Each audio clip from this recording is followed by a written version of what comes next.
Hey everyone, welcome back to Simple Happy Zen.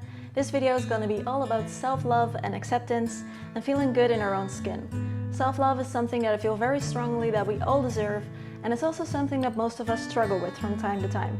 And if we're not loving ourselves, we're not doing ourselves justice. So it's time to get those happy, positive butterflies going with these 7 tips. There's a Buddhist quote that I really love because it's so positive and hopeful, and it goes, "You yourself, as much as anybody in the entire universe, deserve your love and affection." And when you think about it, how often do we really think about ourselves in a loving, positive way? And for a lot of us, this could use some lifting up. Because when we get into that loving, self-confident state, we can enjoy our lives all the more and also let that positive juju spill over to reach other people too. If you like the video, give it a thumbs up, hit subscribe if you haven't already, and let's begin with the first tip.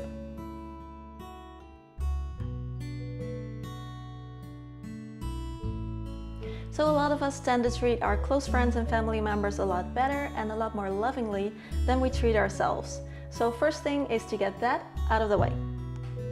So think about it, if your friend ever came to you feeling down in the dumps, would you talk to them in a negative way, making it worse?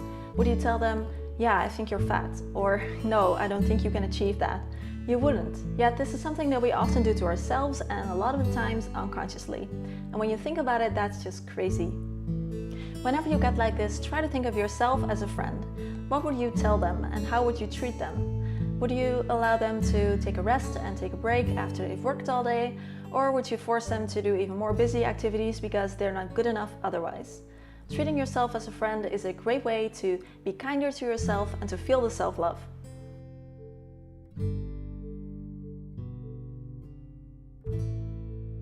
Self-love to me means that I value myself highly enough to take excellent care of myself.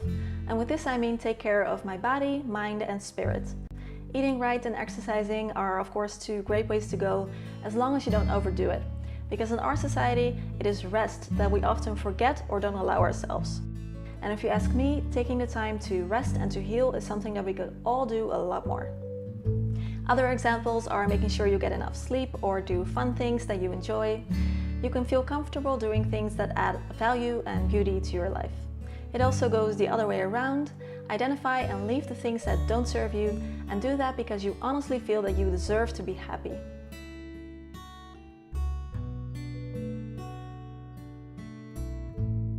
We tend to compare ourselves a lot to other people, and it's a very human thing to do, so no biggie if you catch yourself doing it. But it does help a lot to be aware and mindful when you are doing it, so you can correct your own false assumptions. First of all, we tend to only see the things in other people that we feel they are doing better than us. And we focus solely on that. And not to put other people down at all, but realize that you're only seeing their good qualities, which people post online or on social media, for example. It's not a realistic measuring stick, because people only post the good, fun, amazing things about their lives. And if you place too much value in that, it can really get you down. Realize that no one is perfect, you are not perfect, they're not perfect, and that is all okay. Behind the scenes, everyone's going through exactly the same things, and they might be worrying too if they are good enough. We are all the same that way.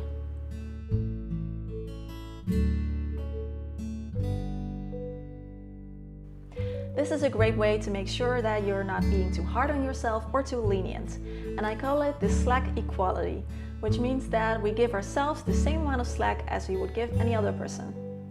Because we don't expect our friends, for example, to be perfect, we love them all the same. But we do expect that of ourselves, which means that we hardly give ourselves any slack. Try to be conscious about giving yourself the same amount of slack as you would someone else. For example, if a friend of yours is super lazy and not working at all on the things that they like or what makes them happy, you might give them a friendly kick in the butt. But if that same friend comes home after working all week and being too tired to also clean or work on their project or whatever, you might tell them not to worry and give them some slack. So making your slack giving equal will make sure that you are not being too hard on yourself.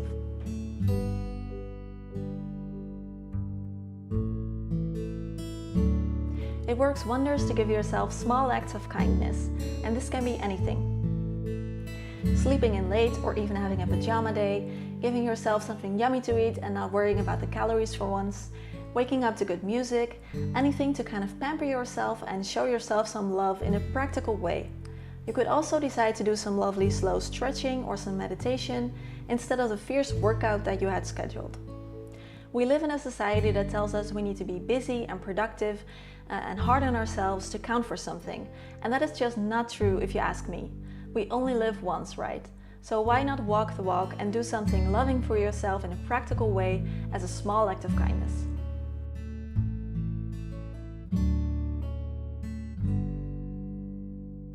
This might be tricky for a lot of us, but it's so important.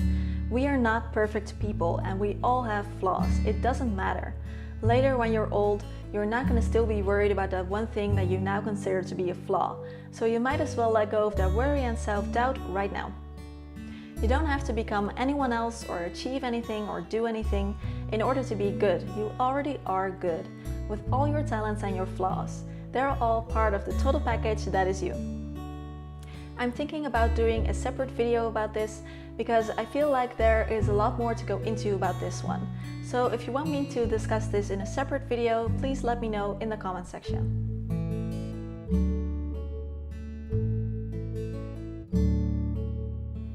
Last and final tip is to celebrate your gifts. We all have them. Even if you can't think of them off the top of your head, you have them too. In fact, we all have many wonderful qualities, gifts and talents that deserve to be celebrated. So get cracking and start writing a list of all the things that you like about yourself. Don't be shy, you don't have to show anyone. Write about your strengths, your wonderful personality traits and your funny quirks. If you are having trouble with this, you can also ask a close friend to help you out with it, or write about yourself through their eyes, what they would write about you. It's not about being arrogant or cocky or anything. It's about loving yourself, and knowing what you are capable of. And this can empower you in a big way. I'd say start with the self-love right now by giving yourself a small act of kindness. I'll do just the same right after shooting this video with this treat I bought for myself this morning. It's a typical Dutch treat called an oliebol and it is so yummy. Please like the video by giving it a thumbs up and subscribe to Simple Happy Zen so you know when I've posted a new video, which I do every week. Let me know in the comment section what you think about this one. Hope to catch you there. Have a great rest of your day. It's so good.